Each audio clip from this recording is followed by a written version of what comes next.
So almost 100 years అయితే అవుతుందంట గుడి అయితే కట్టి.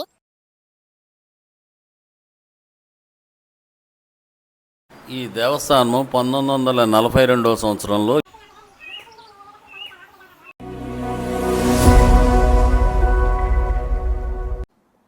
So hi guys, welcome back to new vlog. So మన ఓల్డ్ వీడియోస్ ఇంకా ఎవరైనా చూడకపోతే ఒకసారి అయితే లుక్ వేయండి. ఇంకా ఈరోజు వ్లాగ్ విషయానికి వస్తే సుబ్రహ్మణ్య స్వామి టెంపుల్ అయితే ఉంటుంది. సో అది కట్టేసి ఒక 100 ఇయర్స్ ప్లస్ అయితే అవుతుందంట. సో అక్కడికి వెళ్ళి ఇంకా దాని డీటెయిల్స్ ఏంటి మొత్తం ఫుల్ ఇన్ఫర్మేషన్ అయితే తెలుసుకుందాం. సో ఇంకా వీడియోని ఎవరు స్కిప్ అయితే చేయకుండా చూడండి గైస్, చాలా ఇంట్రెస్టింగ్గా ఉంటుంది. సో ఇంకా ఎలాంటి లేట్ చేయకుండా వీడియోని అయితే స్టార్ట్ చేసేద్దాం. శ్రీనివాస్ మాల్ సెంటర్ నుంచి బ్రాహ్మణ్ స్ట్రీట్ వైపు అయితే వెళ్ళాలి. ఆ టెంపుల్ ఆపోజిట్లో ఆర్చ్ అయితే కనిపిస్తుంది చూడండి, అదే టెంపుల్కి మెయిన్ ఎంట్రన్స్. సో బైక్ అయితే మా ఫ్రెండ్ వాళ్ళ ఇంటి దగ్గర కూడా అయితే పెట్టేసా, అండ్ మా ఫ్రెండ్ కూడా వచ్చేసాడు. ఇప్పుడైతే టెంపుల్కి స్టార్ట్ అయిపోదాం.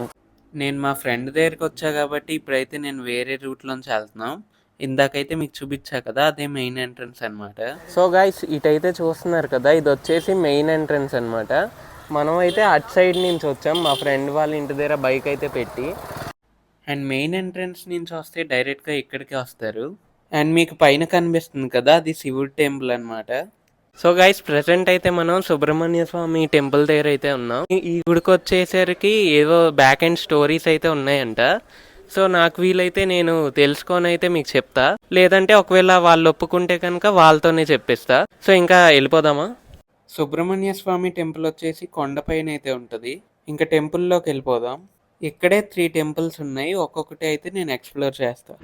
సో కింద నుంచి అయితే పైకి వచ్చాం కదా, ఇక్కడైతే ఆంజనేయ స్వామి గుడి అయితే ఉందన్నమాట ఫస్ట్. సో గైస్ ఆంజనేయ స్వామి టెంపుల్ అయితే అనమాట ఇది. సో పైన సుబ్రహ్మణ్య స్వామి టెంపుల్ అయితే ఉంటుంది కదా, సో అక్కడ కళ్యాణం జరిగాక ఇక్కడ ఫుడ్ అయితే పెడతారంట. బ్యాక్ సైడ్ మీకైతే ఒక పుట్ట కనిపిస్తుంది కదా, ఇది కార్తీక మాసంలో అయితే ఓపెన్ చేస్తారంట. అండ్ కార్తీక మాసంలో సుబ్రహ్మణ్య స్వామిని తీసుకొచ్చి ఈ లోపలికైతే తీసుకెళ్తారంట. ప్రెసెంట్ అయితే ఆంజనేయ స్వామి టెంపుల్ అయితే అయిపోయింది, పక్కన అయితే సత్యనారాయణ స్వామి టెంపుల్ ఉందన్నమాట. సో వాళ్ళని అయితే అడుగుదాం, ఒకవేళ డీటెయిల్స్ చెప్తే కనుక నేను వీడియో చేస్తా. సో దారి అయితే మనకి పక్క నుంచి ఉంది. ఆగరా, ఒక్కడే నడుచుకెళ్ళిపోతున్నావు, పాములు వస్తే ఏం చేస్తావు? సో గైస్ అక్కడైతే గోపురం కనిపిస్తుంది కదా, ఈ గుడి ఎంట్రన్స్ వచ్చేసి ఇలా రావాలన్నమాట, ఈ గోపురం సైడ్. అండ్ ఈ గుడి వచ్చేసి సత్యనారాయణ స్వామి గుడి. అండ్ ఇంకోటి ఏంటంటే ఇక్కడైతే అమ్మవారు అయితే ఉన్నారు చూడండి. సో గైస్ మనం అట్నుంచి అయితే వచ్చాం కదా, సో అక్కడైతే చూడండి, అదేంట్రా అది కోనేరు అంట, అది ఒకసారి వెళ్ళి చూద్దాం రా. సో గైస్ ఇక్కడైతే చూడండి, చాలా పాతదిలా ఉంది ఇది.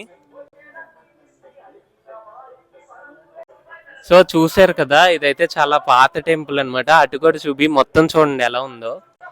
సో గైస్ ఇప్పుడైతే ఎంటర్ అయిపోదాం టెంపుల్లోకి, రారా. సో అలాగే మనకి ఇక్కడ ఇన్ఫర్మేషన్ కూడా అయితే తెలుసుకుందాం. So hi uncle. So uncle అయితే మనకి ఇన్ఫర్మేషన్ అయితే చెప్తా అన్నారు. సో ఈ టెంపుల్ గురించి ఇన్ఫర్మేషన్ మొత్తం తెలుసుకుందాం. నా పేరు దుర్గారావు అండి. ఇది పురాతనమైన గుడి, 100 సంవత్సరాల క్రితం గుడి. ఇది 100 సంవత్సరాల కిందటైతే కట్టారంట. ముది అప్పలనరసయ్య గారు అని చెప్పేసి వాడు హరికథలు చెప్పుకొని వాటి మీద వచ్చే డబ్బుల్ని దండుకొని ఈ పైకి వచ్చి నిర్మాణం చేసేవారు ముదిలి అప్పలనరసయ్య గారు. ఆయన కాలం చెల్లిన తర్వాత వాళ్ళ మేనగోళ్ళకి అది చెప్పారు, కనిచెట్టి జగ్గమ్మ గారు. కానీ కనిచెట్టి జగ్గమ్మ గారు ఆధ్వర్యంలో బాగా అప్పుడు చేసుకుంటూ వచ్చి అలాగా ఇది కొద్ది డెవలప్ చేస్తూ వచ్చారు. ఇది పురాతనమైన గుడి. దీనికి ఈ మధ్య కాలంలో బాగా శిథిలావస్థ అయిపోతే ఒక 20-10 సంవత్సరాల నుంచి కూడా మేము పుచ్చుకొని దీన్ని గజస్తంభం ఎత్తడం అనేది, ఈ కార్యక్రమం స్లాబ్ వేయడం కానీ ఇప్పుడు కొద్దిగా అభివృద్ధి చేస్తున్నాము. ఓకే, ఇంకా అంటే ఫ్యూచర్లో మొత్తం డెవలప్ అయితే చేస్తారా? డెవలప్ అయితే చేస్తామండి. ఇంకో 2 ఇయర్స్లో ఎంత కూడా పురాతనమైన గుడి రూపురేఖలు మార్చే అవకాశంగా మేము తీసుకున్నాము. దీన్ని పునర్నిర్మాణంగా మొత్తానికి రేపు కార్తీక మాసంలో సగం పైనే పూర్తి చేస్తాము. ఈ కోనేరు కూడా 100 సంవత్సరాలు అవుతుంది. సో అటైతే చూవి. సో అదైతే కోనేరు అంట. సో ఆల్మోస్ట్ 100 ఇయర్స్ అయితే అవుతుందంట గుడి అయితే కట్టి. సో చూడండి ఎలా ఉందో. సో చాలా పాతదనమాట టెంపుల్ వచ్చేసి. అలాగే ఇంకా సో ఇంకా ఈ విధంగా అయితే ఉంది. 100 ఇయర్స్ అంటే మామూలు విషయం అయితే కాదు. సో ఇంకా రానున్న రోజుల్లో కూడా డెవలప్ అయితే చేస్తారంట ఈ టెంపుల్ని. సో థ్యాంక్స్ అంకుల్ ఇన్ఫర్మేషన్ చెప్పినందుకు. గైస్ అక్కడైతే చూడండి వెంకటేశ్వర స్వామి టెంపుల్ అనమాట. సో ఇంకా చూడండి ఒకసారి. అలాగే ఇంకా సత్యనారాయణ స్వామి టెంపుల్ అయితే ఇది.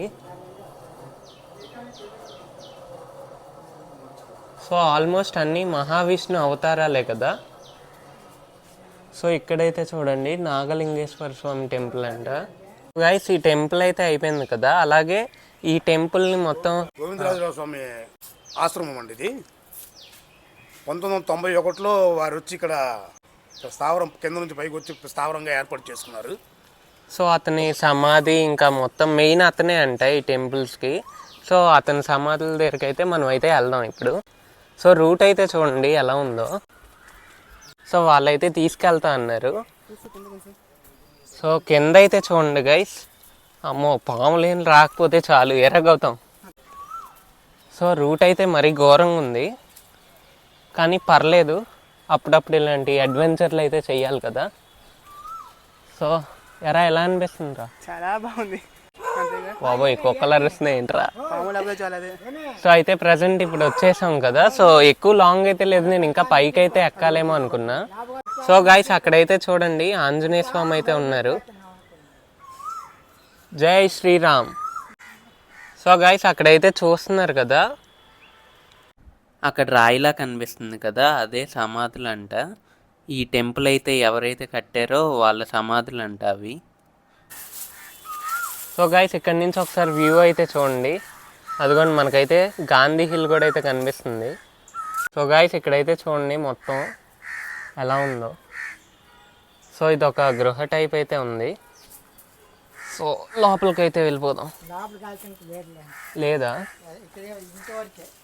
ఓకే. సో ఇదైతే లోపలికి వెళ్ళడానికి అయితే లేదు, మొత్తం అంటే పాతది కదా. సో గబ్బిలాలు అన్నీ అయితే ఉన్నాయంట. అండ్ ఈ లోపలికి అయితే చూడండి ఎలా ఉందో, చాలా పాతది అనమాట. గబ్బిలాలు కూడా ఉన్నాయి. ఇంకా బయటకైతే వెళ్ళిపోదాం.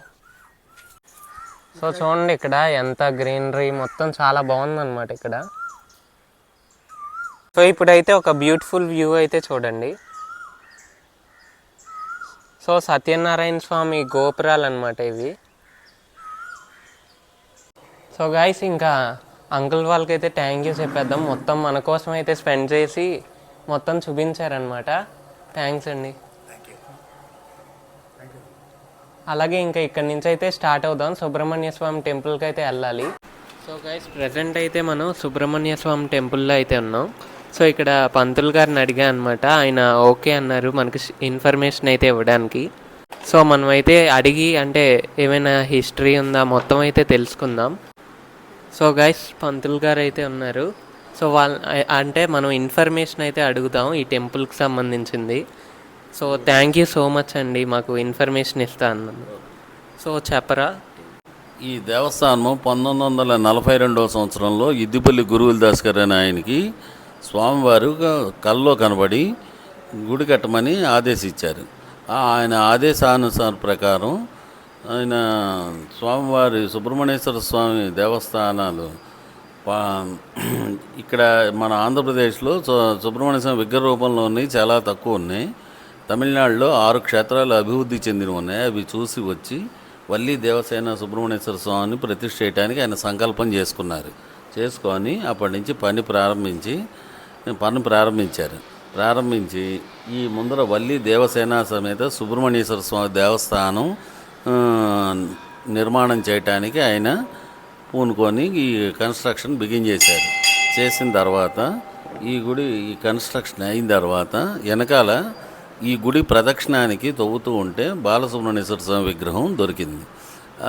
దేవస్థానం అలా అక్కడ స్వయంభూగా స్వామివారు వెలిసి ఉన్నారు. ఇలా రెండు కూడా 1954 సంవత్సరంలో ఇద్దిపల్లి గురువులదాస్ గారిచే ఇవన్నీ ప్రతిష్టలు అవి చేయబడినాయి. తర్వాత ఆయన 9వ రోజు 10వ రోజు కాలం చేసిన తర్వాత ఆయన కుమారుడు ఇద్దిపల్లి సత్యనారాయణ గారు ఈ దేవస్థానానికి ఆయన హ్యాండ్ ఓవర్లో ఆయన చూసుకొని ఆయన ఈ దేవస్థాన నిర్మాణం అంతా దాదాపు ఆయనే పూర్తి చేశారు. 1954 సంవత్సరంలో ఇక్కడ 2005 సంవత్సరంలో ఈ దేవస్థానం ఎండోన్మెంట్ డిపార్ట్మెంట్ వారు హ్యాండ్ ఓవర్ చేసుకున్నారు. అక్కడ నుంచి ఈ డిపార్ట్మెంట్ పరంగా గుడి యథావిధిగా పూజలు అవి నిర్వహించబడుతున్నవి. అలాగే ఇక్కడ దేవస్థానంలో ఈ స్వామివారి విశిష్టత ఏమిటి అంటే, వివాహం కాని వారికి, సంతానం లేని వారికి, చిక్కు సమస్యలతో వచ్చిన వాళ్ళకి, ఏదైనా సమస్యలు ఉండి వచ్చిన వాళ్ళకి అవి చేత్తో తీసినట్టు పోతాయి. ఇక్కడ స్వామివారికి మాస పూజలు,